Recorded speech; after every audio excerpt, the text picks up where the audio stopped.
بسم اللہ الرحمن الرحیم اذا زلزلت الارض زلزالها جب زمین سخت ہلا دی جائے گی اس کا سخت ہلایا جانا۔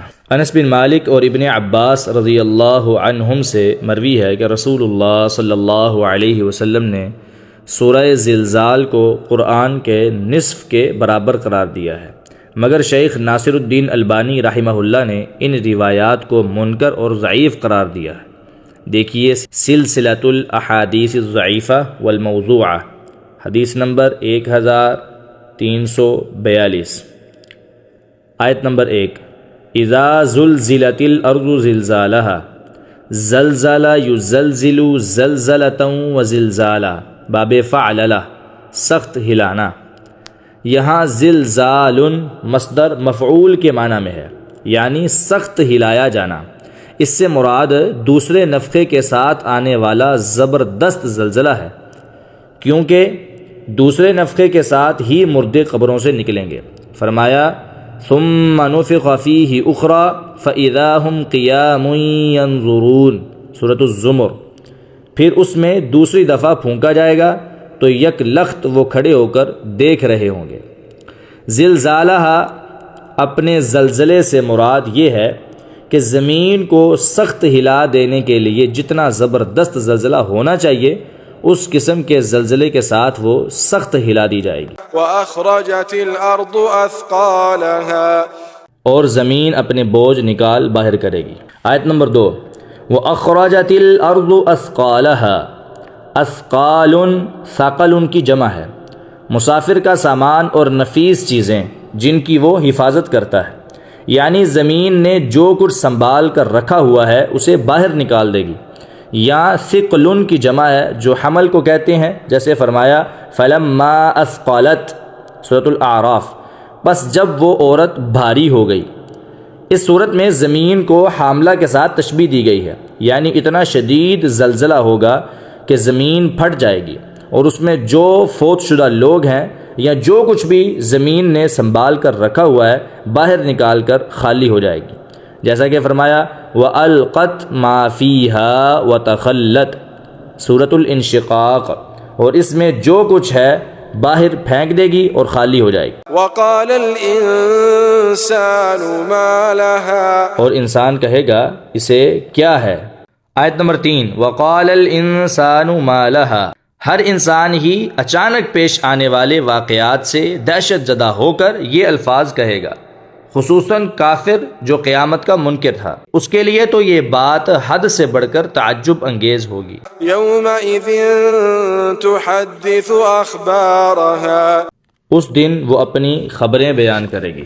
آیت نمبر 4، يَوْمَئِذٍ تُحَدِّثُ أَخْبَارَهَا، یعنی زمین وہ سب کچھ بیان کرے گی جو اس پر کیا گیا، اور بتائے گی کس نے کس وقت کیا کیا، نیکی یا بدی۔ بِأَنَّ رَبَّكَ أَوْحَىٰ لَهَا، اس لیے کہ تیرے رب نے اسے وحی کی ہوگی۔ بِأَنَّ رَبَّكَ أَوْحَىٰ لَهَا، کیونکہ اس کے رب نے اسے یہ حکم دیا ہوگا۔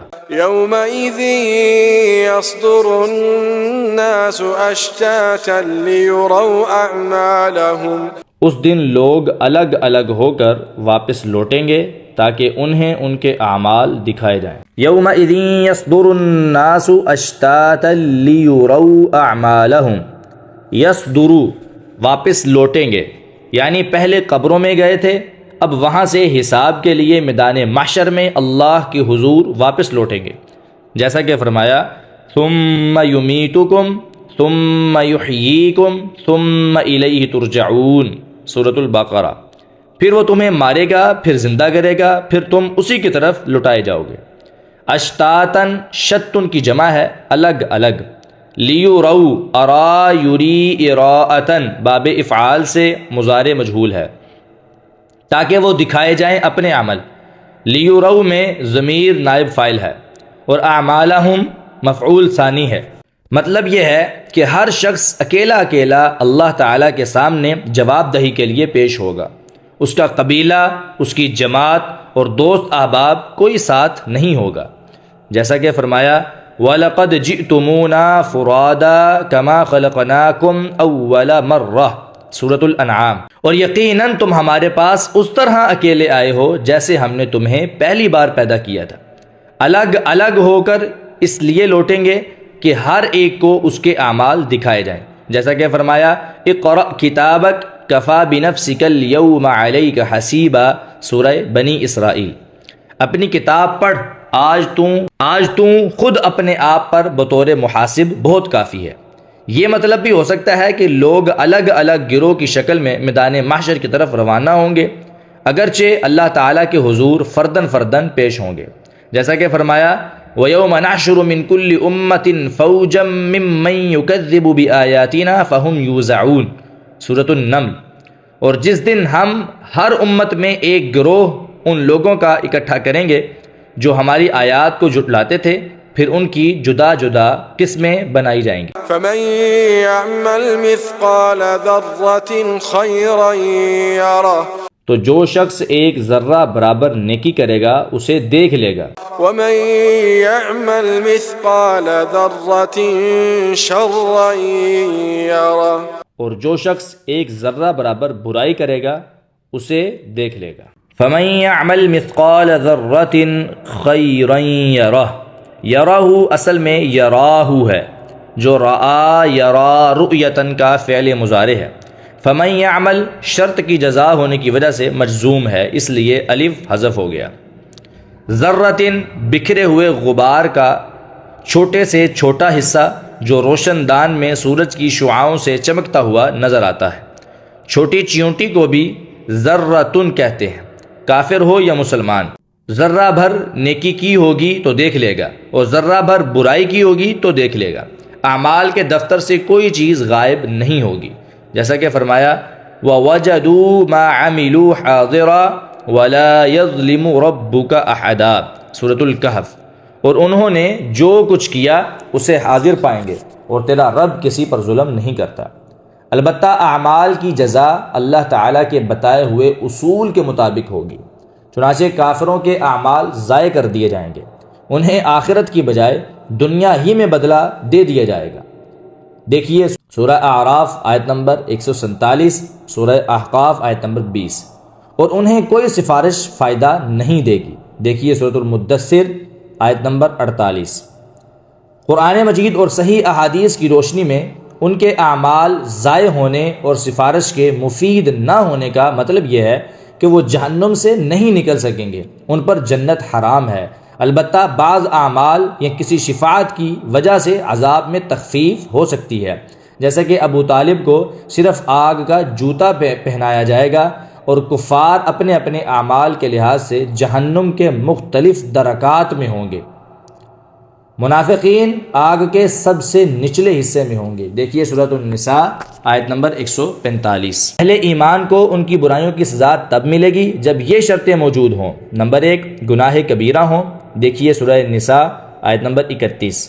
نمبر 2، ان سے توبہ کیے بغیر فوت ہو جائیں۔ نمبر 3، ان کی نیکیاں میزان میں بھاری نہ ہو سکیں۔ نمبر 4، ان کے حق میں کوئی سفارش قبول نہ ہو۔ نمبر 5، ان کا کوئی عمل ایسا نہ ہو جس سے وہ مغفرت کے مستحق ہو چکے ہوں، مثلا اہل بدر۔ نمبر 6، اللہ تعالیٰ نے وہ گناہ معاف نہ کیا ہو، کیونکہ گناہ گار مومن اللہ کی مرضی پر ہے، وہ چاہے تو اسے عذاب دے، چاہے تو بخش دے۔ نمبر 2، رسول اللہ صلی اللہ علیہ وسلم نے اس آیت کو جامع اور بے نظیر آیت قرار دیا جب رسول اللہ صلی اللہ علیہ وسلم نے گھوڑوں کے متعلق فرمایا الخیل لثلاثۃ لرجل اجر ولرجل ستر وعلی رجل وزر، گھوڑے 3 طرح کے لوگوں کے لیے ہیں، ایک آدمی کے لیے اجر ہیں، اور ایک آدمی کے لیے پردہ ہے، اور ایک آدمی پر بوجھ ہے۔ اس پر آپ صلی اللہ علیہ وسلم سے گدھوں کے متعلق سوال کیا گیا تو آپ صلی اللہ علیہ وسلم نے فرمایا ما انزل اللہ علی فیہا الا هذه الآیۃ الفاظۃ الجامعہ فمن يعمل مثقال ذرۃ خیرا یرہ ومن يعمل مثقال ذرۃ شرا یرہ۔ صحیح بخاری کتاب التفسیر باب قولہ فمن يعمل مثقال ذرۃ خیرا یرہ، حدیث نمبر 4962۔ اللہ نے اس کے متعلق اس بے نظیر و جامع آیت کے علاوہ مجھ پر کچھ نازل نہیں فرمایا، تو جو شخص ایک ذرہ برابر نیکی کرے گا اسے دیکھ لے گا، اور جو شخص ایک ذرہ برابر برائی کرے گا اسے دیکھ لے گا۔